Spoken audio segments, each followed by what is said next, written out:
Student, we have a lab of DHCP and Telnet session, lab number 11, Dynamic Host Configuration Protocol and Tel Network session. Basically इस lab में हम लोग किस तरह से, ये दो पार्ट हैं इस लैब के, एक है आपका DHCP और दूसरा है टेलनेट. तो सबसे पहले हम DHCP पे फोकस करेंगे कि DHCP क्या चीज़ है.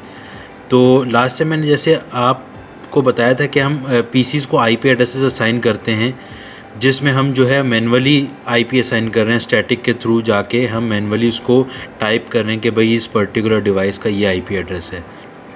फॉर एग्ज़ाम्पल, अगर आपके नेटवर्क में 10 डिवाइसेस हैं, 20 डिवाइसेस हैं, या फिर 50 हैं, 100 हैं, 200 हैं, इट्स मैनेजेबल कि आप इन 200 डिवाइसेस को एक यूनिक IP एड्रेस या मैनुअल IP एड्रेस असाइन कर सकें. लेकिन अगर आपका नेटवर्क जो है वो बड़ा है, फॉर एग्ज़ाम्पल 50,000 है, 20,000 कंप्यूटर्स हैं, डिवाइसेस हैं, तो फिर इट्स डिफ़िकल्ट कि आप जो है हर एक डिवाइस को मैनुअली स्टैटिकली IP एड्रेस दें और आप उसको याद भी रख सकें कि आपने किस डिवाइस को क्या IP एड्रेस दिया है. तो इससे बचने के लिए हम क्या करते हैं, हम IP एड्रेस असाइन करते हैं थ्रू DHCP. तो हम एक सर्वर बना देते हैं, डायनेमिक होस्ट कॉन्फ़िगरेशन प्रोटोकॉल, जो कि ऑटोमेटिकली IP असाइन करता है. ठीक है, तो सबसे पहले हम फोकस करेंगे इस पे DHCP पे. इसका एक टास्क है और दूसरा टास्क है आपका टेलनेट सेशन. तो सबसे पहले मैं थ्योरी आप लोगों को थोड़ी सी बता दूं इसकी. तो DHCP बेसिकली उसको हम IP एड्रेसेस का पूल दे देते हैं, यानी एक सिस्टम में एक PC को एज ए सर्वर बना देते हैं और उस PC को हम स्टार्ट IP एड्रेस और एंड IP एड्रेस दे देते हैं. ठीक है, अब वो जो भी डिवाइस ऑन होती है वो start and and IP addresses के थ्रू वो उसको पूल के थ्रू वो ऑटोमेटिक IP पिक कर लेता है.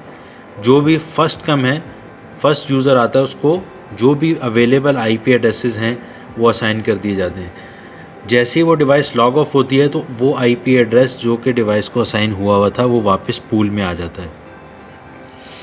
तो इस तरह से हम ये देखें कि सर्वर की क्या कॉन्फ़िगरेशन होती है. ज़ाहिर सी बात है, अगर आप कोई सर्वर बना रहे हैं, DHCP सर्वर बना रहे हैं, तो आपको सर्वर को एक फ़िक्स IP एड्रेस देना होगा. फॉर एग्जांपल, आपने सर्वर नेम दे दिया, सर्वर एड्रेस दे दिया, सबनेट मास्क दे दिया, सर्वर IP एड्रेस दे दिया. तो ये सारी चीज़ें आपको देनी पड़ेगी, यानी सर्वर को एक फ़िक्स IP एड्रेस देना पड़ेगा, तभी वो एक क्या कहते हैं डायनामिक IP एड्रेस दूसरी डिवाइसेस को दे सकेगा. अगर सर्वर को फ़िक्स IP एड्रेस नहीं होगा तो वो डिवाइसेस को IP एड्रेस नहीं दे सकेगा. तो ये सारी चीज़ें. दूसरा, इसकी अगर आप डायग्राम देखें तो इसमें देखें एक आपका DHCP सर्वर है और उसका एक पूल एड्रेस है, यानी एक स्टार्ट IP एड्रेस है, दूसरा उसका एंड है, यानी इस तमाम IP एड्रेसेस को हम कहते हैं पूल. अब जैसे ही DHCP क्लाइंट आता है वो रिक्वेस्ट सेंड करता है अपने सर्वर को. सर्वर क्या करता है, उस रिक्वेस्ट के रिस्पॉन्ड में जो भी अवेलेबल IP एड्रेस है वो उस डिवाइस को दे देता है. ठीक है, अच्छा, DHCP को हम जो है इम्प्लीमेंट ज़रा करके, सबसे पहले मैं आपको बता दूं, अगर आपको रियल में DHCP इम्प्लीमेंट करना है तो किस तरह से करेंगे. फॉर एग्जांपल, अगर मैं आपको टास्क दे दूं, आपके घर में 20 कंप्यूटर्स हैं, 20 डिवाइसेस हैं, उनको ऑटोमेटिकली IP असाइन करना है, तो आपको क्या करना होगा, एक PC या लैपटॉप को के अंदर विंडोज़ सर्वर इंस्टॉल करनी पड़ेगी. विंडोज़ सर्वर इंस्टॉल करने के बाद कुछ तरह से आपके पास ऑप्शंस आ रहे हैं. ये थोड़ी पुरानी विंडोज़ के हैं, नई विंडोज़ में भी तकरीबन इसी तरह के ऑप्शन हैं. तो सबसे विंडोज़ इंस्टॉल करने के बाद उसमें आप नेटवर्क सर्विसेज में जाएंगे. तो नेटवर्क सर्विसेज में जाने के बाद यहाँ पर नेटवर्क की बहुत सारी सर्विसेज हैं, यानी एक सर्वर जो है वो नेटवर्क के बहुत सारे काम कर सकता है, जैसे DNS है, TCP/IP है, ठीक है, FTP है, DHCP है. ये सारी की सारी सर्विसेज एक सर्वर प्रोवाइड कर सकता है. लेकिन अगर आप एक सर्वर से मल्टीपल काम लेंगे तो ज़ाहिर सी बात है वो सर्वर स्लो हो जाएगा अगर आपकी उसकी कॉन्फ़िगरेशन लो है. अगर आपकी कॉन्फ़िगरेशन हाई है तो मल्टीपल आप काम ले सकते हैं. फॉर एग्जांपल, हमने इसको DHCP पे कॉन्फ़िगर कर दिया, DHCP पे चेक लगा दिया. ये चेक लगाने के बाद आप इसको नेक्स्ट करते जाएंगे तो ये आपके पास इस तरह से ऑप्शन अपीयर हो जाएंगे. तो आपको वो पूछेगा कि आपका जो IP एड्रेसेस का पूल है उसका स्टार्ट IP एड्रेस और एंड IP एड्रेस क्या है. तो आपने इसको स्टार्ट IP और एंड IP एड्रेस दे दिया. ठीक है, स्टार्ट IP और एंड IP एड्रेस दे दिया. देने के बाद आप उसका सबनेट मास्क दे दिया और उसके बाद नेक्स्ट करेंगे तो ये सारी चीज़ें हो जाएंगी. ये आपका है हार्डवेयर में, अगर आपने ये सारे स्टेप करने हैं. तो फ़िलहाल मैं अभी आपको सिमुलेशन में रन करके दिखाता हूँ कि सिमुलेशन में कैसे होंगे। हार्डवेयर में भी यही सेम प्रोसीजर होगा, लेकिन उसमें आपको विंडोज़ सर्वर इंस्टॉल करनी पड़ेगी, ठीक है। तो ये भी हम करके देखेंगे इंशाल्लाह। उसके बाद देखें कि यहाँ पर फॉर एग्जांपल आपने एक सर्वर क्रिएट कर दिया, उसके डिफरेंट क्लाइंट्स भी हैं, लेकिन ये कैसे पता चलेगा कि आपका जो सर्वर है वो सही काम कर रहा है, राइट वे में काम कर रहा है, प्रॉपर उसकी चेकिंग करनी पड़ेगी। तो अगर आपका सर्वर एक्चुअल सही काम कर रहा है तो आपने किसी भी डिवाइस के, यानी पीसी के थ्रू या किसी लैपटॉप के थ्रू जो कि उसका क्लाइंट है, उसकी कमांड प्रॉम्प्ट से आपने उसका आईपी कॉन्फ़िगरेशन रिलीज़ कर दिया। फॉर एग्जांपल आपने उसको कमांड प्रॉम्प्ट पे लिख दिया आईपी config/release, तो ये क्या कर रहा है, जो भी उसका करंट आईपी एड्रेस है, यानी अगर डिवाइस को कोई आईपी एड्रेस मिला हुआ है तो वो रिलीज़ हो जाएगा, यानी 00 हो जाएगा। तो यहाँ पर देखें ये 00 हो गया। फिर आपने क्या करना, आईपी config/renew। रीन्यू का मतलब ये है कि आपका जो डिवाइस है, क्लाइंट है, वो अपने सर्वर को दोबारा रिक्वेस्ट सेंड करेगा रीन्यू के लिए, रिन्यूअल के लिए। तो जो भी अवेलेबल आईपी एड्रेस होगा सर्वर उसको असाइन कर दे। अगर यानी 00 नल होने के बाद कोई आईपी एड्रेस असाइन हो जाए, जो कि आपने सर्वर को पूल दिया हुआ उसमें से आईपी असाइन हो जाए, दैट मीन कि आपका सर्वर सही काम कर रहा है। इस तरह से ही कॉन्फ़िगरेशन की बहुत सारी कमांड्स हैं। जैसे आपने आईपी config/all लिख दिया तो ये आपको डिटेल कॉन्फ़िगरेशन बता देगा, ठीक है। तो ये पहला पार्ट है। उसके बाद ये दूसरा पार्ट आ जाएगा, ये हम बाद में करके देखते हैं। पहले तो ये वाला पार्ट हम करके देखते हैं कि जो DHCP वाला पार्ट है वो कैसे होगा, ठीक है। तो सिमुलेशन में देखते हैं हम किस तरह से ये कॉन्फ़िगरेशन यहाँ पर ये रन होगी, ठीक है। ये सारे काम हम करें। तो हम ज़रा सिमुलेशन की तरफ आ जाते हैं। फॉर एग्जांपल मुझे सर्वर रिक्वायर्ड है, तो सर्वर जो है आपका एंड डिवाइसेस में जाएंगे। ये देखें आपके एंड डिवाइसेस आ रही हैं। एंड डिवाइसेस में ये आपके पास ये सर्वर है, ठीक है। ये आपने ड्रैग एंड ड्रॉप कर लिया। तो सर्वर एक जस्ट मशीन है, एक बॉक्स है जो कि बिल्कुल स्टार्टिंग में नल है। जो भी आप इससे काम करवाएंगे, जो इसकी सर्विसेज ऑन करेंगे, तो ये सर्वर उस तरह से काम करने लग जाएगा, ठीक है। अच्छा, हमने इसके साथ कंप्यूटर्स लगाने हैं। तो आपको पता है कि सर्वर में एक ही पोर्ट होती है, यानी जो इंटरनेट की है वो एक ही पोर्ट होती है। तो हमें मल्टीपल पोर्ट के लिए, यानी फॉर एग्जांपल मैंने लैपटॉप भी लगा देता हूँ, पीसी लगा देता हूँ, ठीक है, मुख्तलिफ़ चीज़ें लगा देता हूँ ताकि आप लोगों को आइडिया हो जाए। तो अब ये 4 डिवाइसेस हैं। 4 डिवाइस को कनेक्ट करने के लिए definitely you required a switch between these devices. आपने इसको स्विच को ले लिया, या इसको ड्रैग एंड ड्रॉप कर दिया। इसके बाद आप इसको कनेक्ट करना है। तो वायरिंग में जाएंगे। वायरिंग में जाने के बाद आपका जो स्विच टू पीसी है वो आपकी स्ट्रेट केबल लगेगी, ठीक है, स्ट्रेट केबल लगेगी। यहाँ पर सेम फास्ट ईथरनेट जैसे आप पहले यूज़ करते हुए आ रहे हैं।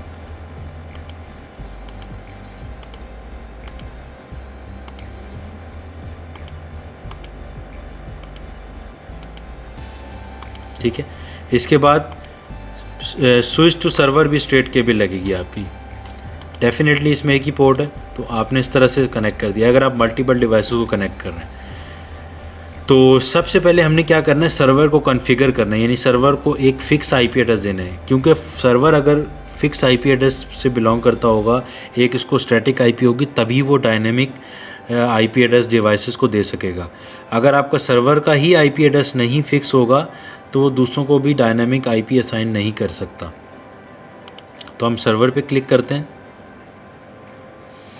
सर्वर पे क्लिक करने के बाद इसके डेस्कटॉप में जाएंगे, इसकी आईपी कॉन्फ़िगरेशन में जाएंगे। फॉर एग्जांपल मैंने इसको दे दिया 192.168.0.1, ये आईपी एड्रेस दे दिया। इसको सबनेट मास्क भी दे दिया। फ़िलहाल गेटवे की ज़रूरत नहीं, क्योंकि हम इसमें राउटर इंस्टॉल नहीं करें, तो फ़िलहाल गेटवे की ज़रूरत नहीं है, ठीक है। जब हम राउटर वगैरह इंस्टॉल करेंगे तो गेटवे भी लगाना पड़ेगा। तो ये आपका सर्वर, आपने इसको आईपी एड्रेस दे दिया, ठीक है। जैसे मैंने इसको फिक्स आईपी एड्रेस दे दिया है। अब इसकी सर्विसेज में जाएंगे। सर्विसेज में जब आप जाएंगे, सर्विसेज वाले टैब में, तो यहाँ पर देखें डिफरेंट सर्विसेज हैं इसकी, कि भाई ये सर्वर HTTP का काम भी कर सकता है, ये सर्वर DHCP का काम भी कर सकता है, DHCP वर्जन 6 का काम भी कर सकता है, TFTP, DNS, ये सारे काम ये कर सकता है। तो आपने इससे कौन सा काम लेना है, तो आपने उसको कॉन्फ़िगर करना होगा। जाहिर सी बात है, जो काम आपने लेना होगा उसके टैब में जाएंगे, उसकी कुछ जो है रिक्वायरमेंट्स होंगी वो फुलफ़िल करेंगे, दैट दैट्स इट, आप उसको फिर यूज़ कर सकते हैं। फॉर एग्जांपल मैंने इसको DHCP वर्जन 4, वर्जन 6 पे भी है ये, यानी V6 वाला IP एड्रेस भी दे सकता है, लेकिन फ़िलहाल हमने इसको DHCP V4 यूज़ कर रहे हैं, ठीक है, वर्जन 4। तो फॉर एग्जांपल मैंने इसको दे दिया, इसकी सर्विसेज को ऑन करना है, बाय डिफ़ॉल्ट सर्विसेज ऑफ हैं तो मैंने इसको ऑन कर दिया, ठीक है। ऑन करने के बाद मैंने इसको बता दिया कि स्टार्ट IP एड्रेस क्या देना है। फॉर एग्जांपल मैंने इसको बता दिया कि स्टार्ट IP एड्रेस 192.168.0.1 तो मैं दे चुका हूँ PC को, यानी सर्वर को। .2 से स्टार्ट करें और उसका ये सबनेट मास्क है। फिर आपने बताना है मैक्सिमम नंबर ऑफ़ यूज़र, ठीक है। अब इसमें मैक्सिमम नंबर ऑफ़ यूज़र इस सबनेट के अंदर 255 हो सकते हैं। फॉर एग्जांपल मैंने इसको लिख दिया कि भाई इसमें आप 200 यूज़र ले आएँ। फॉर एग्जांपल मेरी रिक्वायरमेंट है कि ये 200 है, मैक्सिमम ये जो क्लास C का IP एड्रेस है तो वो मैक्सिमम 255 तक जाएगा, ठीक है। अगर क्लास B और A है तो वो डिफरेंट मतलब ज़्यादा जो है वो होस्ट तक जा सकते हैं, ज़्यादा IP एड्रेस क्रिएट कर सकता है। करने के बाद आप इसको सेव करेंगे। अच्छा, दो ऑप्शन आ रहे हैं आपके पास, एक आ रहा है ऐड का। ऐड का मतलब ये है कि आप डिफरेंट पूल भी जनरेट कर सकते हैं। ज़रूरी नहीं है कि आपको सेम ही क्लास का IP एड्रेस का पूल मिले। अक्सर ये होता है कि आप लोगों को डिफरेंट क्लास का IP एड्रेस का पूल मिल जाता है, तो वो आप डिफरेंट क्लास के थ्रू ऐड कर सकते हैं। तो यहाँ पर आपने इसको सेव कर लें। सेव करेंगे तो ये इस पर ओवरराइट हो जाएगा। सेव करेंगे तो जो करंट पूल होगा उस पर ओवरराइट हो जाएगा। अगर आप ऐड करेंगे तो ये लिस्ट बनना शुरू हो जाएगी। फॉर एग्जांपल मैं ऐड करके दिखाता हूँ आपको। मैंने इसको बता दिया 192.168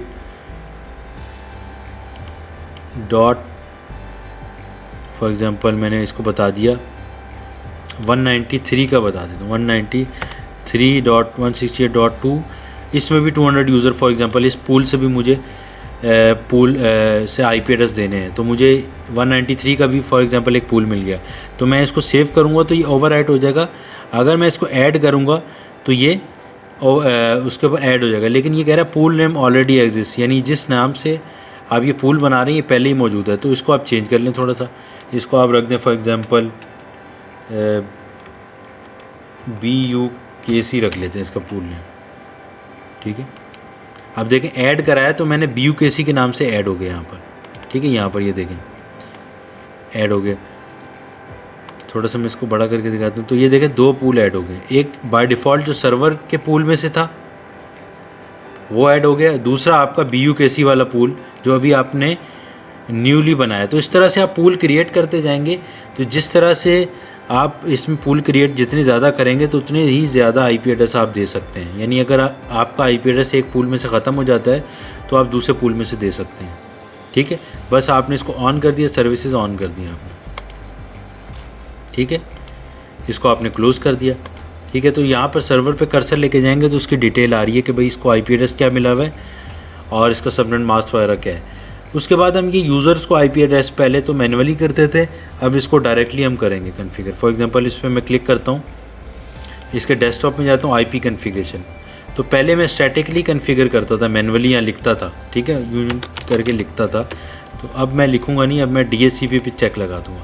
तो ये रिक्वेस्ट सेंड कर रहा है, तो ये देखें रिक्वेस्ट सक्सेसफुल आ गई है। तो अब उसने इस पूल में से ऑटोमेटिक IP एड्रेस चेक कर लिए, पिक कर लिए, ठीक है। तो ये आपको फिर याद रखने की ज़रूरत नहीं है, क्योंकि जब आपका नेटवर्क बड़ा होता है तो आपको याद रखने में डिफ़िकल्टी होती है कि किस डिवाइस को क्या IP एड्रेस दे दिए। क्योंकि आप अगर एक IP एड्रेस मल्टीपल डिवाइसेस को दे देंगे तो आपका IP एड्रेस का कॉन्फ्लिक्ट आ जाएगा, जिसके थ्रू आपकी फिर कम्युनिकेशन नहीं होगी। इस तरह से लैपटॉप में जाएंगे, लैपटॉप में डेस्कटॉप IP कॉन्फ़िगरेशन DHCP पे जस्ट आपने चेक लगाना है। तो ये ऑटोमेटिक जो भी अवेलेबल IP एड्रेस होगा उसको डिवाइस को असाइन कर देगा, ठीक है। इस तरह से यहाँ पर भी आपने बिल्कुल सेम IP कॉन्फ़िगरेशन DHCP, इस तरह से आप ये बना सकते हैं। IP कॉन्फ़िगरेशन DHCP पे जैसे ही क्लिक लगाएंगे तो ये ऑटोमेटिक दे देगा आपको, ठीक है। तो ये बेसिकली आपकी लैब थी कि किस तरह से आप, ये मैं डेमोस्ट्रेट कर रहा हूँ 3-4 पीसी लगा के, आप मल्टीपल पीसीज लगा सकते हैं और चेक कर सकते हैं कि आपका जो सर्वर है किस तरह से काम कर रहा है। तो इसमें आपको याद रखने की ज़रूरत नहीं है कि आपका जो क्या कहते हैं पीसी है उसका क्या आईपी एड्रेस था, ये किस तरह से काम कर रहा था। ठीक है, तो ये आपका टास्क नंबर 1 था। दूसरा है आपका, ये तो DHCP वाला हो गया। दूसरा है आपका टेलनेट सेशन। टेलनेट का मतलब ये है कि जैसे आप, अक्सर ये होता है कि आप CLI के थ्रू, यानी जब न्यू स्विच परचेज़ करते हैं तो आप उसको वायर लगा के उसको कॉन्फ़िगर करते हैं पीसी के थ्रू, लेकिन आप उसको नेटवर्क के थ्रू भी कॉन्फ़िगर कर सकते हैं। फॉर एग्जांपल मेरा जो स्विच है वो फॉर एग्जांपल इस्लामाबाद में एक स्विच आपने लगा दिया, इस्लामाबाद में आपने नेटवर्क लगा दिया, तो उसको अगर आप फॉर एग्जांपल आपने के स्विच में कोई चेंजेस आती हैं, आपने किसी पीसी को ब्लॉक करना है उस नेटवर्क के अंदर, तो आप यहाँ से बैठ के भी कर सकते हैं। लेकिन उसके लिए जो रिक्वायरमेंट्स हैं वो ये हैं कि स्विच के अंदर टेलनेट इनेबल होना चाहिए। टेलनेट का मतलब रिमोट एक्सेस को इसका इनेबल होना चाहिए ताकि इसको रिमोट एक्सेस किया जा सके। दूसरा, इसका पासवर्ड लगा होना चाहिए, यानी रिमोट एक्सेस पे पासवर्ड होना चाहिए। तीसरी चीज़ क्या है कि आपका और इसका नेटवर्क सेम होना चाहिए। और चौथी चीज़ क्या है कि इसको आईपी एड्रेस असाइन होना चाहिए। अगर स्विच का कोई आईपी एड्रेस नहीं है तो डेफिनेटली सी बात है आप उसको नेटवर्क के अंदर आइडेंटिफाई नहीं कर सकते कि ये किस यानी नेटवर्क से कनेक्टेड है।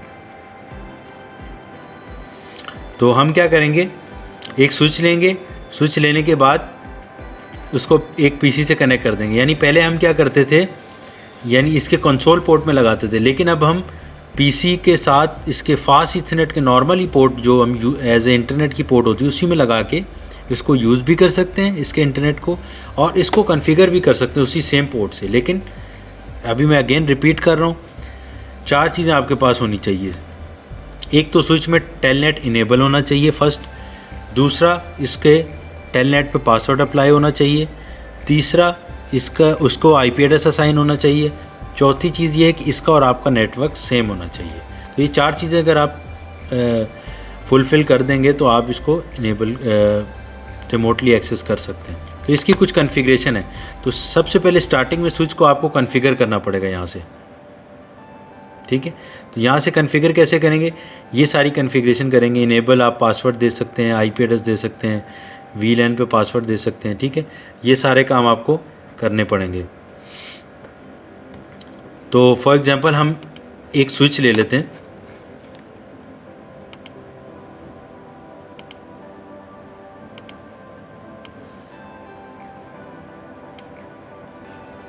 आपने एक स्विच ले लिया और एक पीसी ले लिया। ठीक है, इन दोनों को आपने कनेक्ट कर दिया, वायरिंग के थ्रू आपने कनेक्ट कर दी फास्ट इथरनेट से। पहले क्या होता था, हम कंसोल पोर्ट में यहाँ लगाते थे यहाँ पर, लेकिन हम इसको किसी फास्ट इथरनेट पे भी लगा के कॉन्फ़िगर कर सकते हैं। लेकिन इसमें इसके लिए शर्त ये है कि इसको सबसे पहले इनिशियली फर्स्ट टाइम आपने कॉन्फ़िगर करना होगा। फर्स्ट टाइम कॉन्फ़िगर करने के बाद आप इसको यूज़ कर सकते हैं। ठीक है, इसकी CLI में जाएंगे, enable config T configuration terminal. ठीक है, तो सबसे पहले आप इसका जो पासवर्ड है प्रिविलेज मोड पे वो लगा दें, जो कि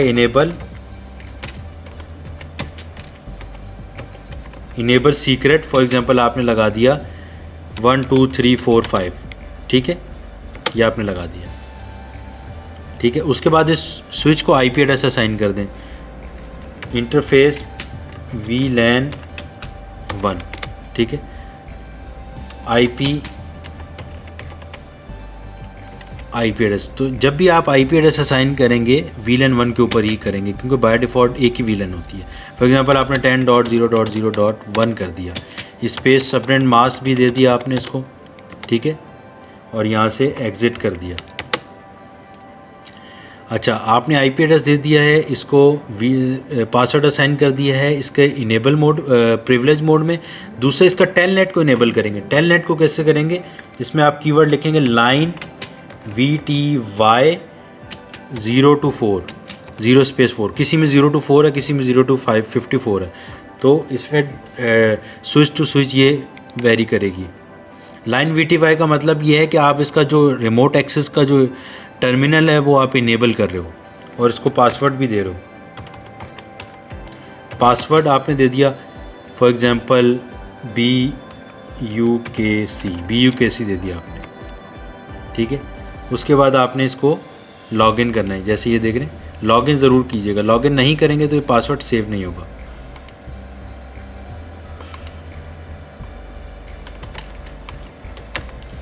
लॉगिन करने से ये पासवर्ड सेव हो जाएगा, ठीक है। अच्छा, यहाँ से फिर एग्ज़िट कर दें। एग्ज़िट पूरा लिखना पड़ेगा, एग्ज़िट लिखेंगे तो एग्ज़िट हो जाएगा। इंटरफेस VLAN 1, इसको आपने नो शट डाउन भी करना है, ठीक है। ऊपर वाली कमांड में नो शट डाउन नहीं किया मैंने। नो शट से क्या होगा कि ये लिंक डाउन था, बाय डिफ़ॉल्ट ये लिंक अप हो जाएगा, ठीक है। ये सारा काम आपने कर लिया।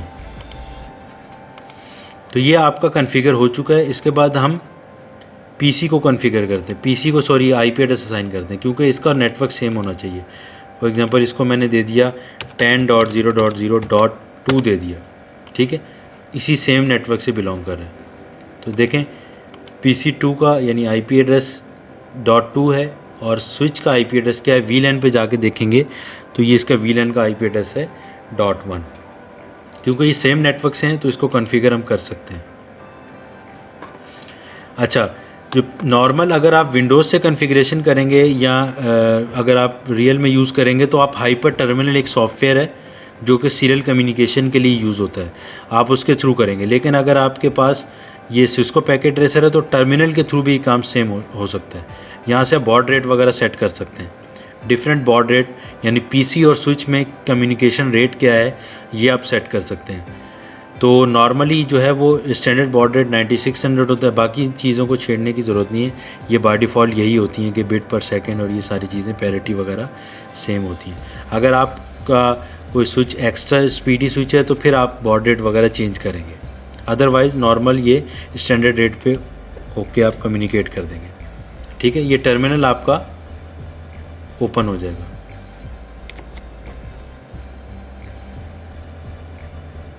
सॉरी, टर्मिनल को ऑफ करना है, इसको कमांड प्रॉम्प्ट को खोलना पड़ेगा। टर्मिनल में उस सूरत में है कि अगर आप कंसोल पोर्ट से लगा रहे हैं, अगर आप कंसोल पोर्ट से नहीं लगा रहे तो आप कमांड प्रॉम्प्ट के थ्रू भी कर सकते हैं इसको। तो यहाँ पर आप क्या कहते हैं कमांड लिखेंगे टेलनेट यानी रिमोट नेटवर्क, टेलनेट स्पेस 10.0.0.1। तो ये देखें आपका ये उसने उसको यानी कि पिंग कर दिया। अब आपसे पासवर्ड पूछ रहा है, पहला यूज़र एक्सेस वेरिफिकेशन, तो आप लिखेंगे जो आपने प्रिविलेज मोड में पासवर्ड लगाया था। तो ये देखें ये वाला नहीं लग रहा, तो हम BUKC वाला ट्राई करते हैं। तो ये देखें BUKC वाला आपका पासवर्ड अप्लाई हो चुका है, यानी जो पहला आपने पासवर्ड लगाया था वो प्रिविलेज मोड का था, जो कि नेक्स्ट टाइम फॉर एग्जांपल मैं इसको इनेबल करता हूँ तो अगेन मुझसे पासवर्ड पूछ रहा है। तो ये कौन सा पासवर्ड है, ये बेसिकली उसका जो आप इसको प्रिविलेज मोड का जो पासवर्ड आपने लगाया 12345 ये आपने डाल दिया। तो ये आपको शो नहीं कर रहा लिखता हुआ, लेकिन ये लिख रहा है। तो देखें हैश मोड में आ गया। इस तरह से मैं यहाँ कन्फिग टी यानी कन्फिग्रेशन टर्मिनल लिख रहा हूँ तो ये ग्लोबल कन्फिग्रेशन मोड पे जा रहा है। तो ये अगर आप इस फॉर एग्जांपल यहाँ पर मैं इसका ना नेम यहाँ से स्विच चेंज करता हूँ, ये वाला नेम चेंज करता हूँ और आपको दिखाता हूँ कि वहाँ भी चेंज हो रहा है। दैट मीन कि जो आप काम PC के थ्रू कर रहे हैं वो स्विच में भी हो रहा है। फॉर एग्जांपल यहाँ से मैं लिखता हूँ होस्ट नेम में लिखता हूँ BUKC स्पेस 12345। तो ये स्विच का नाम मैंने चेंज कर दिया, तो ये अब स्विच की जगह BUKC 12345 लिखा आ रहा है। इसको मैं क्लोज़ कर देता हूँ और स्विच में आपको दिखाता हूँ। तो यहाँ से जैसे ही मैं एंटर का बटन प्रेस करूँगा तो देखें स्विच की जगह अब क्या लिखा हुआ आ रहा है BUKC, यानी जो आप काम CLI मोड से कर रहे थे वो आप काम PC के कमांड प्रॉम्प्ट से भी कर सकते हैं। यानी यहाँ से जो काम करेंगे वही सेम काम आप डायरेक्टली भी कर सकते हैं। दैट मीन कि आपका जो स्विच है वो कॉन्फ़िगर हो जाएगा। अगर आप रिमोट एक्सेस के थ्रू उसको कॉन्फ़िगर करेंगे तो रिमोटली भी हो जाएगा। तो ये काफ़ी इम्पॉर्टेंट लैब है और इंटरेस्टिंग भी है कि इसमें आप किसी भी डिवाइस को रिमोटली एक्सेस कर सकते हैं। उसका फ़ायदा क्या होता है कि आपको जो है वो ईज़िली आप एक ही जगह से बैठ के सारे नेटवर्क को मैनेज कर लेते हैं। तो यही बेसिकली कमाल है नेटवर्किंग का। तो यहाँ पर मैं कुछ भी करूँगा तो वहाँ नज़र आएगा, ठीक है। तो ये आप काम इससे कर सकते हैं। तो सबसे पहले जैसे ही आप इसमें क्या कहते हैं टर्मिनल पे उस वक्त जाएंगे जब आपका कंसोल पोर्ट से लगा हुआ है, ठीक है। अगर आपका कंसोल पोर्ट से नहीं लगा हुआ, क्योंकि अभी आपने फास्ट ईथरनेट से यूज़ किया है, तो आप कंसोल पोर्ट से यानी टर्मिनल से नहीं जाएंगे बल्कि कमांड प्रॉम्प्ट से जाएंगे। कमांड प्रॉम्प्ट से जैसे आप पिंग लिखते थे इस तरह से टेलनेट की कमांड है, TELNET, टेलनेट स्पेस स्विच का IP एड्रेस लिखेंगे। स्विच का IP एड्रेस जैसे लिखेंगे तो पहला पासवर्ड आपसे यूज़र एक्सेस वेरिफिकेशन यानी वो टेलनेट वाला लाइन VTY वाला जो पासवर्ड है जो कि हमने BUKC रखा है वो पूछेगा। उसके बाद जैसे आप इनेबल करेंगे तो अगेन एक पासवर्ड पूछेगा जो कि आपने प्रिविलेज मोड में लगाया है, जो कि आपका पासवर्ड था 1 2 3 4 5 हमने लगाया था अभी सिंप्लिसिटी के लिए। आप कुछ भी लगा सकते हैं। उसके बाद यहाँ पर कुछ भी आप चेंजेस करें ये आप सेम स्विच को कॉन्फ़िगर कर रहे होंगे, ठीक है। तो बेसिकली क्या काम किया है हमने कि स्विच किसी भी अदर सिटी में या इधर अदर कंट्री में है, बीच में इसका कोई भी नेटवर्क है यहाँ पर और उस नेटवर्क के थ्रू ये PC या लैपटॉप कनेक्टेड है, तो देखें रिमोटली अब यहाँ घर से बैठे हुए किसी भी स्विच या राउटर को कॉन्फ़िगर कर सकते हैं, ठीक है। तो ये आपका लैब का ये टास्क था, ठीक है। तो ये काम मैंने आपको अभी जो करके दिखाया है यहाँ पर दिखाया कि यहाँ पर बहुत सारे जो काम आप स्विच के थ्रू कर रहे थे वो आप डायरेक्टली PC के थ्रू कर सकते हैं। उसका बाद देखें ये सारा आपको बताया हुआ कि टेलनेट कैसे काम करता है, ये थ्योरी आप पढ़ेंगे। तो यहाँ पर टेलनेट का यूज़ बताया हुआ कि टेलनेट अगर आप नहीं करते डायरेक्टली आपका जो सर्च ब्राउज़र है उस पर जाके ये / उसका IP एड्रेस डालते हैं तो वो भी ये सेम काम करता है। जैसे आप किसी वाईफाई राउटर को कॉन्फ़िगर करते हैं तो आप उसका / जो बाय डिफ़ॉल्ट IP एड्रेस है वो डालते हैं। तो जैसे ही आप डालते हैं तो आपको पासवर्ड और यूज़र नेम पूछता है, तो वो एडमिन आप डालते हैं। तो बेसिकली आप क्या करते हैं उस राउटर को आप रिमोट एक्सेस कर रहे होते हैं उस आपका जो वायर के थ्रू, इंटरनेट की वायर के थ्रू। तो अगर आपका CLI है, कमांड लाइन है, तो कमांड लाइन खुलेगा। अगर आपका जो स्विच का इंटरफेस है GUI है, जैसे जो कैटलिस्ट का जो 1900 का स्विच है उसका जो इंटरफेस है वो GUI इंटरफेस है, यानी आप उसको ग्राफिक यूज़र इंटरफेस के थ्रू भी कॉन्फ़िगर कर सकते हैं। जैसे आपने CLI में से किया, यहाँ पर आप चेंजेस करके अप्लाई कर सकते हैं। तो ये आपको डिफरेंट स्विचेस में डिफरेंट है, लेकिन कॉन्सेप्ट यही है कि टेलनेट की कमांड कैसे चलती है, ठीक है। बाकी इंटरफेस डिफरेंट हो सकते हैं, CLI मोड भी हो सकता है और GUI मोड भी हो सकता है। इस तरह से इस लैब के एंड में आपने जो है आपने ये टास्क करने हैं, क्रिएट टेलनेट सेशन, ये आपने क्रिएट करना है स्विच के अंदर, फिर राउटर के अंदर। फिर आपने क्या करना है क्लास B से एक IP एड्रेस लेना है, और क्लास B का IP एड्रेस का पूल बनाना है और एक DHCP सर्वर लेना है और 7 डिवाइसेस को या लैपटॉप को कनेक्ट करके उनको IP एड्रेस देना है। तो ये आपके 3 टास्क हैं, ये आपने करके स्नैपशॉट आपने सेव करते जाना है, स्नैपशॉट आपने अपने PC में रिकॉर्ड रखते जाना है। तो बेसिकली ये लैब थी। इस लैब के अंदर मैं थोड़ा सा दोबारा से ओवरव्यू आपको दे दूं कि 2 इसमें टास्क थे, ठीक है। इसके 2 टास्क थे, एक तो आपका था DHCP, dynamic host configuration protocol, ठीक है DHCP, और दूसरा है टेलनेट सेशन। DHCP में हमने देखा कि किस तरह से ऑटोमेटिक IP असाइन कर सकते हैं और टेलनेट में हमने देखा कि किस तरह से किसी डिवाइस को रिमोट एक्सेस कर सकते हैं, ठीक है। Thank you very much, hope this video will help you out, thank you.